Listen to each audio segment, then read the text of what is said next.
Partai Gelora kecewa dikarenakan uji materi yang dilakukan ke Mahkamah Konstitusi ditunggangi oleh MK menjelang detik-detik pendaftaran dan akhirnya membuat gaduh di seluruh Indonesia. Benar, putusan MK nomor 30.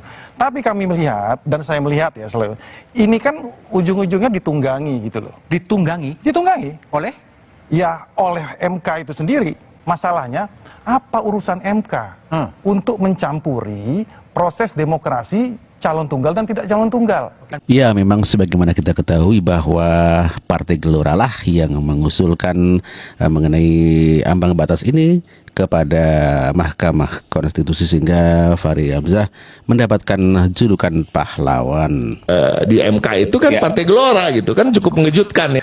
Jadi ada teman-teman di media sosial. X, di media sosial ya kan, termasuk Denny Siregar yang selalu berseteru dengan Fahri Hamzah, dia pasang fotonya Fahri Hamzah ya kan. Nah, pahlawan kita hari ini gitu ya. Jadi itu kan lucu ya. Nah, ini menarik nih. Apa enggak dijewer sama Pak Prabowo nih Fahri Hamzah, kita nggak tahu juga. Seperti kita ketahui bahwa MK telah mengabulkan uji materi Undang-Undang Pilkada dan inilah pendapat masyarakat. Konstitusi MK membuat kejutan jelang Pilkada serentak 2024. MK mengeluarkan putusan yang mengabulkan permohonan Partai Buruh dan Partai Gelora terkait ambang batas pencalonan kepala daerah. Partai politik atau gabungan partai politik bisa mengajukan calon kepala daerah meski tidak punya kursi DPRD, tentunya dengan syarat-syarat tertentu. Untuk mengusulkan calon gubernur dan calon wakil gubernur harus memenuhi syarat sebagai berikut. 1. Provinsi dengan jumlah penduduk yang termuat pada daftar pemilih tetap sampai dengan 2 juta jiwa, partai politik atau gabungan partai politik peserta pemilu harus memperoleh suara sah paling sedikit 10% di provinsi tersebut. 2. Provinsi dengan jumlah penduduk yang termuat pada daftar pemilih tetap lebih dari 2 juta jiwa sampai 6 juta jiwa, partai politik atau gabungan partai politik peserta pemilu harus memperoleh suara sah paling sedikit 8,5% di provinsi tersebut. 3. Provinsi dengan jumlah penduduk yang termuat pada daftar pemilih tetap lebih dari 6 juta jiwa sampai 12 juta jiwa, partai politik atau gabungan partai politik peserta pemilu harus memperoleh suara sah paling sedikit 75% di provinsi tersebut. 4. Provinsi dengan jumlah penduduk termuat dalam daftar pemilih tetap lebih dari 12 juta jiwa, partai politik atau gabungan partai politik peserta pemilu harus memperoleh suara sah paling sedikit 6,5% di provinsi tersebut. Itulah penjelasan dari warga masyarakat mengenai keputusan Mahkamah Konstitusi. Lalu bagaimana pendapat Fahri Hamzah terkait keputusan Mahkamah Konstitusi yang sebelumnya Partai Gelora lah yang mengajukan gugatan itu? Hangat nih, Bang. Parpol bisa ajukan calon meski tidak punya kursi di DPRD. Putusan MK barusan aja, Bang. Coba Bang, gimana nih? Mantan aktivis bagaimana menanggapi ini? Ya itu kan terkait dengan mengakomodasi suara rakyat. Supaya rakyat itu kalau dia sudah nyoblos suaranya bermakna gitu. Nah sehingga kalau selama ini yang boleh mengajukan calon itu hanya partai yang punya kursi, sekarang yang tidak punya kursi pun itu bisa mengajukan calonnya. Sejauh persentasenya dicukupkan gitu. Nah, saya kira ini bagus dan ini adalah akomodasi terhadap kepentingan rakyat banyak. Saya kira itu. Oh justru bagus ya Bang. Kenapa MK-nya nih keputusannya diambil waktunya mepet-mepet sama pilkada gitu? Saya kira karena gugatannya juga baru ya. Gugatannya bulan Juli kalau nggak salah atau Juni yang lalu menjelang pilkada. Karena kan kita ingin supaya sebagai partai yang penting rakyat memilih kita, maka harusnya suaranya tetap dihitung. Iya sih, benar sih ya Bang. Dari Partai Gelora ya menggugat ya? Iya. Dan Abang sendiri di Partai Gelora hari ini adalah? Wakil Ketua Umum. Wakil Ketua Umum. Selain Partai Gelora, ada Partai Buruh juga yang mengajukan uji materi ke Mahkamah Konstitusi. Itu mengajukan permohonan ke MK uji material ini khusus parpol non-sit yang haknya dibatasi tadi, tidak bisa ikut mengusung. Tapi putusan MK ini, dia tidak hanya non-sit, partai yang punya kursi pun syaratnya diubah. Jadi syarat sebelumnya adalah partai politik bisa mengusulkan calon dengan dua cara. Satu, kalau punya kursi, pakai 20% kursi dari jumlah kursi DPRD.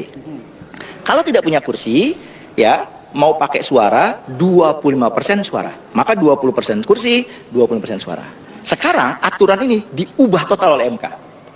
Parpol punya seat, maupun yang tidak punya seat, tidak lagi menggunakan 20% kursi. Jadi bisa berkoalisi. Tidak lagi menggunakan 25% suara. Koalisi yang pakai kursi juga bisa. Koalisi yang pakai suara juga bisa. Tapi syaratnya berat. Yang tidak adil dengan calon perseorangan. Oleh sebab itu kata MK, karena perseorangan syaratnya demikian, maka supaya adil, syarat parpol juga harus disetarakan. Kira-kira begitu. Cuman dia tidak menggunakan KTP karena parpol itu kan suara sah. Maka yang digunakanlah suara sah. Nah, cara membaginya, cara menghitungnya adalah apabila sebelumnya dihitung 20% kursi dari DPRD itu, katakan ada Jakarta misalnya 106 kali 20%, berapa kursinya. Kalau pakai suara, total suara sahnya berapa? Pemilu 2024 dikali jumlah. Itulah merupakan juru bicara dari Partai Buruh yang telah mengajukan gugatan atau uji materi kepada Mahkamah Konstitusi dan akhirnya dikabulkan, sehingga begitu sangat bahagia sekali.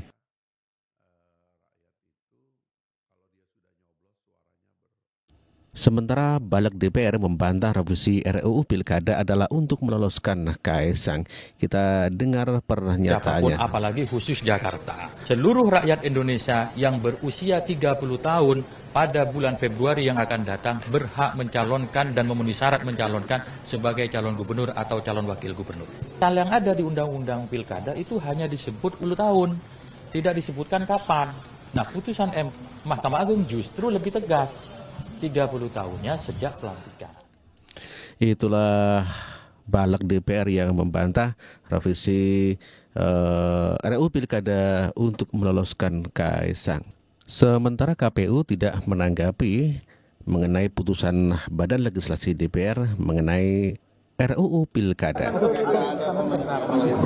Dari paling DPR itu kan bentar, saya juga belum mengikuti kan tadi sebelumnya. Itu tapi kalau secara regulasi nanti dari PKPU-nya bisa turun ke MK apa yang dari saya belum bisa komentar kalau itu ya, karena itu di luar dari apa yang menjadi tugas kita ya. Sementara Menkumham pengganti Yasona Lauli mengatakan bahwa pemerintah tidak akan cawe-cawe dalam urusan politik. Ya pasti dong, pemerintah dalam hal ini tentu akan berlaku bersifat objektif ya, nggak akan kita cawe-cawe. Berikan pesan kepada Bapak untuk lebih tidak cawe-cawe kemudian dan bersikap adil untuk muktamar PKB. Siapa? Caimin. Ya pasti dong, pemerintah dalam hal ini tentu akan berlaku bersifat objektif ya, nggak akan kita cawe-cawe. Masa pemerintah cawe-cawe dalam urusan partai politik? Sementara Habibur Rahman menemui para pendemo di depan gedung DPR dan mengatakan bahwa tidak ada pengesahan RUU Pilkada, begitu kata Habibur Rahman.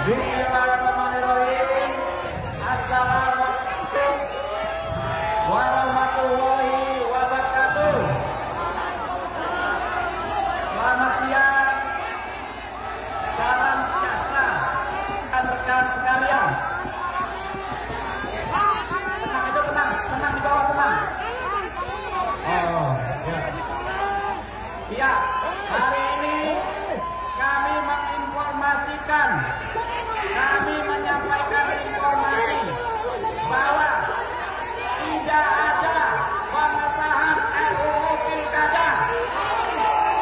Karena tadi tidak ada pengesahan RUU Pilkada.